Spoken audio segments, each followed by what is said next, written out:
Good evening and thanks for joining us. 5 men have died following a late-night multi-vehicle collision. Ontario Provincial Police say they were notified of the collision on Highway 17, 15 kilometers east of English River, around 10:45 last night. Officers determined a pickup truck was traveling westbound on the highway when it collided with an eastbound commercial transport truck. All 4 occupants of the pickup truck are deceased, as well as the 43-year-old driver of the tractor-trailer, Sukhwinder Dandy of Cambridge, Ontario. Police are still working to confirm the identities of the men in the pickup truck. 2 other commercial vehicles were also damaged in the collision that closed Highway 17 between Ignace and Uppsala for nearly 12 hours.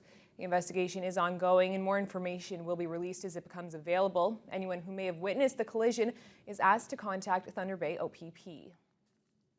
One man is in hospital and his girlfriend is in custody following an alleged domestic incident. Thunder Bay Police responded to a report of a male being stabbed at Fulton Boulevard apartment just before 3 o'clock this morning. Officers arrived to find a 29-year-old man being tended to for his injuries. He was taken to Thunder Bay Regional and remains there in intensive care. His 29-year-old girlfriend was arrested for assault with a weapon. She's been remanded into custody and the investigation continues. Greenstone OPP is reporting a spike in break-and-enters in the third quarter of 2013. There's also been an increase in violent crime. The report comes following a shooting incident in the Karamat area earlier this month.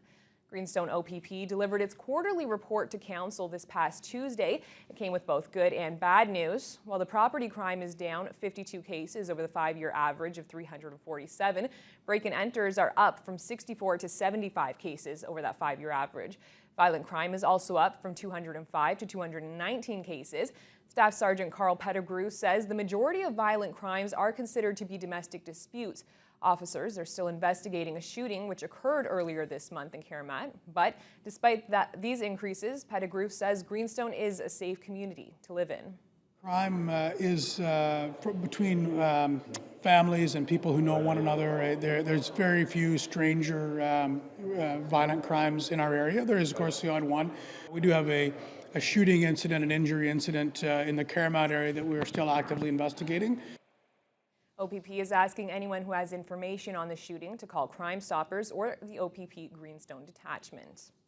While the Chief of Police is hoping a shift change for employees will result in savings, more than 160 staff members at the Thunder Bay Police Service will soon be working 12-hour days. For our question of the day, we wanted to know if you thought that was a good idea.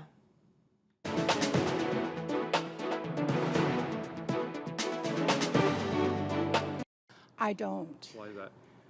Well, I'm a nurse, and we tried to do the 12-hour shifts. And we found that in the 12 hours, people were totally exhausted by the end of the day. That I know that it's really great for people who are younger, but people who have families that are older, they don't see their families, they're exhausted, they're not able to do anything else except work. That one I'm not super big on. I think they have very stressful jobs, and I think doing that job for 12 hours might be a bit much. I don't see it being a problem. Most of the OPP are on 12-hour shifts as far as I know, so I think it would be all right. I think so, because they may as well be doing that to be home spending money. and they're making money, and then they'll have more time to sleep. So, but because when I started farming back in the 50s, and we'd work 16 to 18 hours a day every day, and weren't getting paid very much for it either. Well, organizers of a high-level golf tournament are looking for some financial help from the city. PGA Tour Canada has approved the Thunder Bay Golf Classic for the next 3 years, starting in 2014. The group has received a local grant of $10,000, but it will be hoping for more. Executive Director Scott Smith feels the event could generate as much as $2 million in each of the 3 years it's here. Mayor Keith Hobbs also feels the economic impact will far outweigh the financial request. Events like that, I'm just looking at the police fire games, and what that's bringing in, I think $6 million. So when you bring in those kinds of events, if it's producing a couple $1 million for hotels, for restaurants, it has far pays for itself. The nonprofit organization is still crunching the numbers on just how much the financial request will be for. In other council business, a battle over the possible removal of a stand of nuisance trees will also continue. A family on Mohawk Crescent who waited 3 years for a decision to remove trees near their property has withdrawn their request. The family experienced harassment following a tight decision by council to take down the 11 Tarmac trees. Council is scheduled to ratify their decision tomorrow night, but not before hearing from a local arborist concerned about the removal. The deputant says he wants council to reconsider the removal of the trees using public funds. Well, much has been said about drivers in Thunder Bay, no matter what their age, but no one can deny there's always room for improvement. So this past week, a new information seminar was held targeting senior members of our community. Jonathan Wilson has the story. Although not all senior drivers may need seminars to stay sharp on the road, some of the guest speakers who attended this session suggested that it doesn't hurt. Detective Constable Diane McLaren works purely with seniors and was hoping this seminar would address some of the stigmas.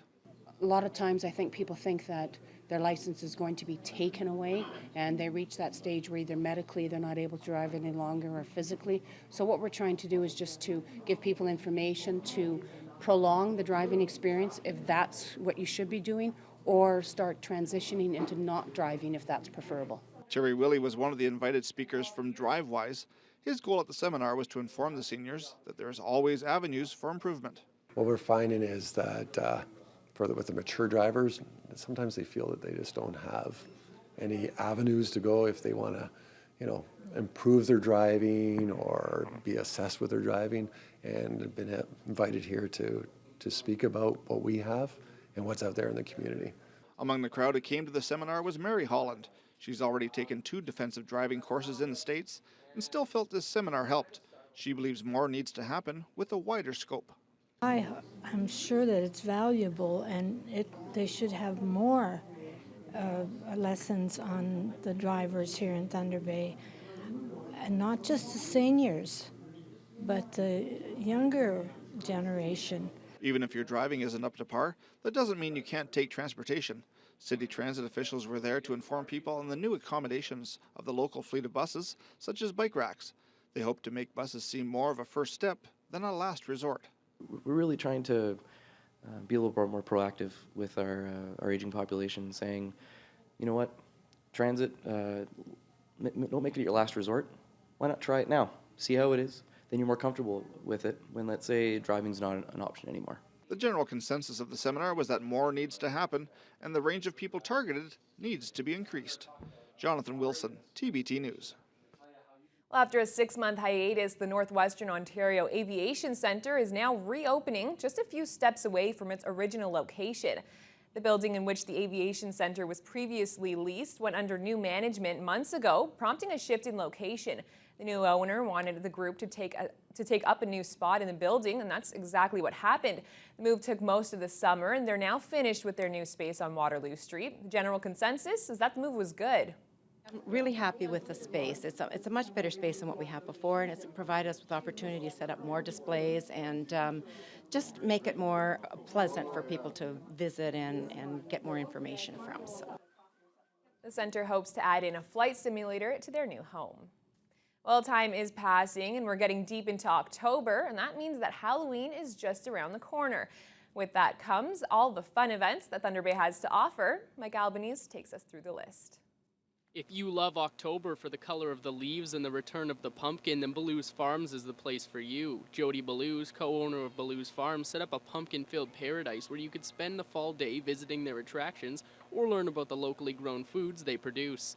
Our primary drive really is to educate people about local food production and to provide them with a really authentic experience of being on a farm that produces food for our area. So that's actually part of our wagon tour. We go through some of the fields like the strawberry fields and some of our vegetable fields and let everyone have a look at what's happening in those fields in the fall, and just an awareness that that stuff was growing here in Thunder Bay during the summer. Not only have they been brightening youth about food production, they have also had bright, shiny days to run their attractions. With a petting zoo, a kids' play area, and a 3-acre corn maze, Ballou's was a place for the more relaxed Halloween enthusiast.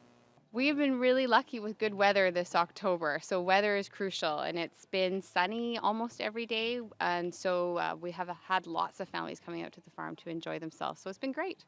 For those who feel October is more about Halloween, treats, and scaring people, Old Fort William is your place to be. As Marty Mascarin put it, they're trying to teach kids what Halloween is all about. The kids have really gotten into it. Almost every little kid that's out here is in a costume, and some of them are just so cute. It's really sort of fun to see, and they really sort of get involved in it. And I think it's sort of a nice introduction to this seasonal holiday, we want to call it, and it's a nice way for them to sort of dip their toes into it and find out what Halloween is all about.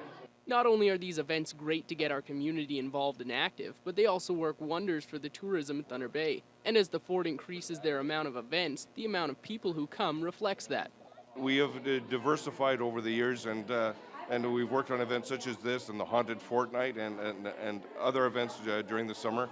And, we helps to bring people to Thunder Bay. Some of our events in particular, the Haunted Fortnight, attracts people from across the border, and that's important to the tourism industry and the economy of the city. Whether you're a fan of Fright or not, both Ballew's Farms and Old Fort William promise to bring some fun before the snow falls. Mike Albanese,